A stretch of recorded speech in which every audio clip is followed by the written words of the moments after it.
गौरव पांडे जी, लखनऊ। राधा वल्लभ श्री हरिवंश महाराज। श्री हरिवंश महाराज जी, महाराज जी आपसे सत्संग में सुना कि हमको सिर्फ नाम जप करना है और इसके सिवा हम कुछ कर भी नहीं सकते। अगर कुछ कर सकते हैं तो सिर्फ अपना बुरा कर सकते हैं। अगर छूट हो जाए तो हम कहाँ गिरे, हमारा चिंतन कहाँ, हमारे हृदय की मांग क्या है, हमारी दृष्टि कहाँ। अगर हम रुके हैं तो कृपा की बाढ़ हमें रोक रखी है। महाराज जी आपकी कृपा से सब अच्छा चल रहा है, पर कभी कभी मन जो पुराने व्यसन छूट चुके हैं, संसारिक प्रतिकूलता आने पर बहुत जोर से उधर ले जाता है मन, जिससे परेशान हो जाता हूँ। और इस मन इसी से तो बचना है। नवीन कुसंग से और पूर्व संस्कार से हमारा युद्ध होता रहता है। जैसे नवीन कोई हमने दृश्य देखा, कोई बात सुनी, कोई भोग सानिध्य हुआ तो भोगने की इच्छा हुई। नवीन कामना, भोगे हुए भोगों की तृष्णा, यही से तो युद्ध होना है। वो भोगा था, अच्छा लगा था, ये मन चिंतन करवा करके उधर ले जाना चाहता है। उसी समय ना, अब नहीं, अब लो नशा नहीं। यद्यपि बहुत बुरा लगेगा, मन को बहुत बुरा लगेगा, वो आपको जलाएगा और उस जलन को सह जाना ही अध्यात्म है। यम ही न व्यथ्यन्ते ते पुरुषम पुरुषर्षभ।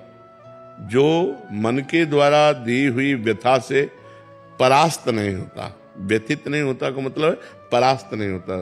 जैसे हम आपसे मिलना चाहते हैं और कोई हमें सुख मिला है आपसे, अब मन विवश करेगा आपके पास चलना, नहीं, अगर गलत है नहीं, मुझे जाना नहीं।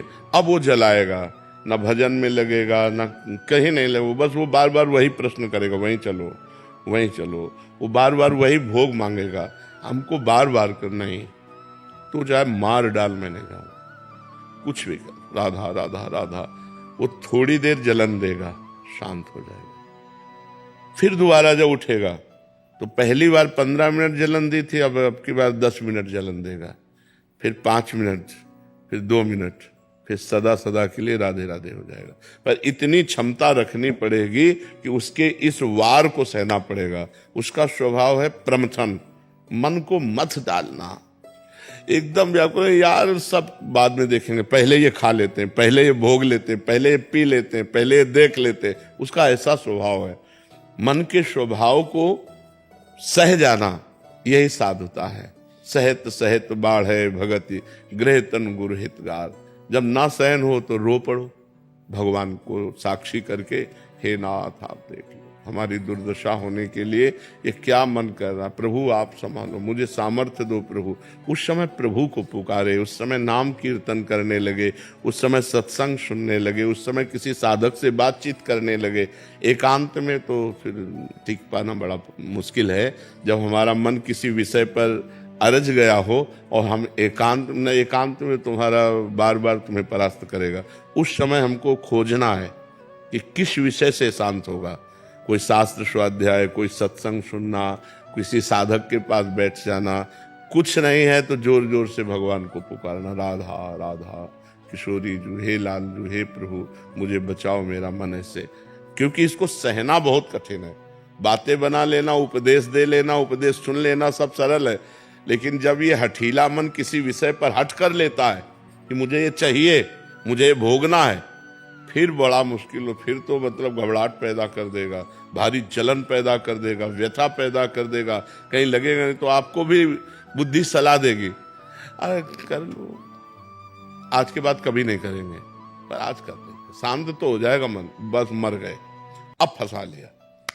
फिर शांति जब होगी ना तो कहेगा कि नहीं करूंगा, पर पुनः जब संकल्प भरेगा तो तुम लड़ नहीं पाओगे, तुरंत वही करना पड़ेगा। फिर 2-4 बार हारने के बाद मन क्या कहेगा, अब तुम जीत सकते ही नहीं, लगे रहो इसी में। फिर वो जीव कि यार साल भर तो हमने छोड़ा था, फिर यार हम नहीं छोड़ पाए, फिर हम गिर गए। पहला जो विषय छोड़ा है उसको चांस मत दो। अगर चांस दिया तो फिर तुम्हें चांस नहीं देगा वो जीतने का, ये पक्का समझ लो। पूरा जीवन का जीवन निकाल देगा और आपकी हिम्मत नहीं पड़ेगी कि उससे आप लड़ सको। और एक बार लड़ना सीख गए, एक बार परास्त कर दिया तो आपके अंदर आनंद उठेगा कि यार वो बात से हम बच गए, वो बात से हम बच गए। तो आप हर बात जो बुरी है उसको आप परास्त कर देंगे। ये अध्यात्म की बात है। थोड़ा इसमें सहन करना सीखना पड़ेगा। तितिक्षु भगवान आज्ञा करते हैं, मात्रा इस पर शास्तु कौनते शीतोष्ण सुख दुखदा। ये जो है आगमा पाइनो अनित्यास्ता तितिक्षस्व भारत, ये आगमा पाइना आने जाने वाले हैं, इनको तास तितिक्षस्व भारत, इनको सह मात्रा स्पर्शास्तु कौनते, शीतोष्ण सुख दुखदा।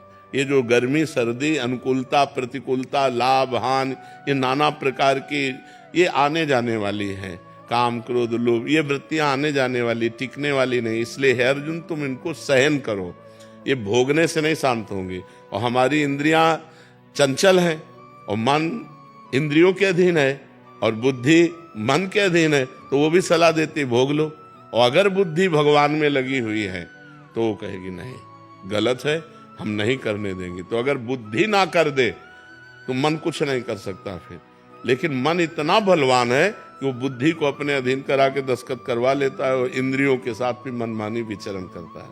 इसलिए खूब नाम जप करो, सत्संग सुनो और सहन करना सीखो। जो सहन कर गया वही आगे बढ़ गया, जो टूट गया वो बिखर गया है संसार में।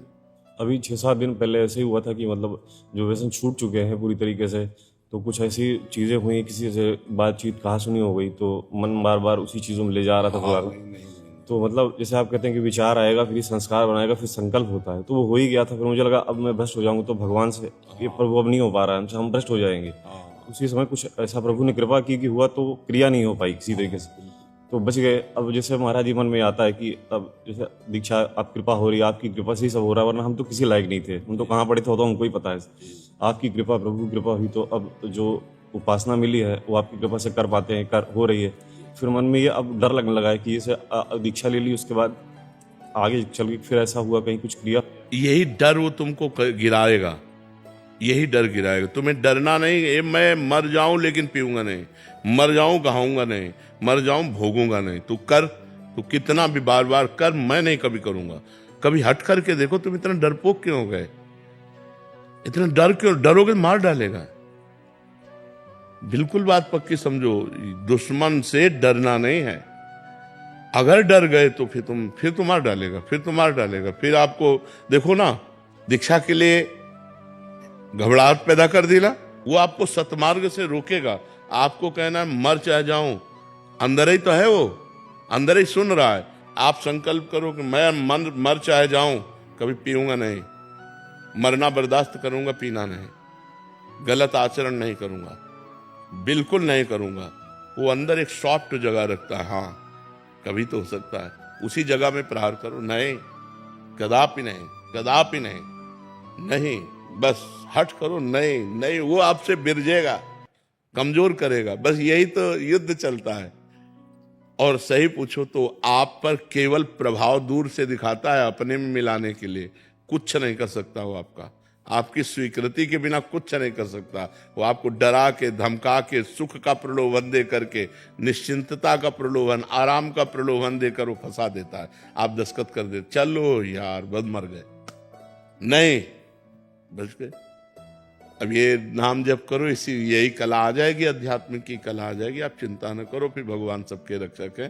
पर जो गलती छोड़ी अब लो नसानी अब नान से, उसे पुनः मत करो, नहीं तो बार बार फिर ये भ्रष्ट करता रहेगा।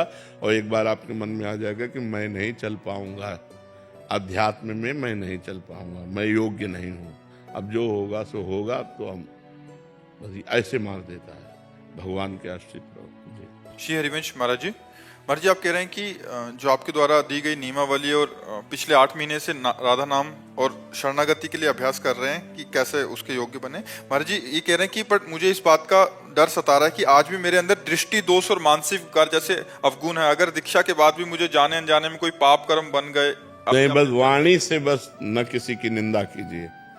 वाणी को तो काबू में किया जा सकता है ना। हमारा मन हो रहा है इनकी निंदा करे, तो कलिकर एक पुनीत प्रतापा, मानस पुण्य हुए नहीं पापा। कलयुग में मानसिक पाप नहीं लगता है। तो मन तक आ जाए तो ठीक है, लेकिन वाणी तक ना आने पावे, हम क्रिया में ना उतरने दें। मन तक तो फिर पाप नहीं लगेगा, और क्रिया में उतर गया तो परेशानी। तो क्रिया को तो रोक सकते हो ना, क्यों व्यर्थ में पाप लोगे, क्यों व्यर्थ में दुख मोल लोगे। भाई हमारा जीवन सुख के लिए है, हम दूसरे की निंदा करेंगे तो अपने हाथ कुछ लगेगा नहीं, दूसरे का दोष दर्शन करेंगे तो अपने हाथ कुछ लगेगा नहीं, पाप ही मिलेगा। पर निंदा के किए थे आवत नहीं कछु हाथ, मूरख पर्वत पाप को ले चल अपने साथ। तो इसलिए विवेक धारण करके मन को रोकिए कि वो किसी की निंदा स्तुति आदि ना करे। अगर वो कर देता है तो ऊपर से आपके नहीं होना चाहिए, अंदर ही अंदर हो जाएगा तो उसका कोई पाप नहीं लगेगा।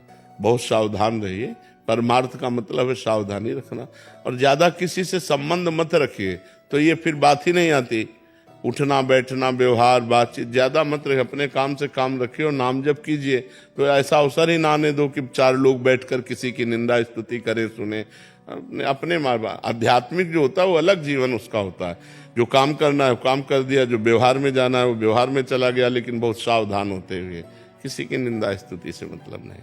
महाराज जी, माताओं बहनों की तरफ दोष दृष्टि हो जाती है, इससे बड़ा भय लगता है अंदर। नहीं, दोष दृष्टि होना ये मन के पूर्व संस्कार है, लेकिन क्रिया ना हो जाए, क्रिया ना होने पावे। दोष दृष्टि तो मन जब तक पवित्र नहीं तब तक जो दृश्य देखेगा तत्काल संकल्प बनाने की कोशिश करता है, पर क्रिया ना होने पावे।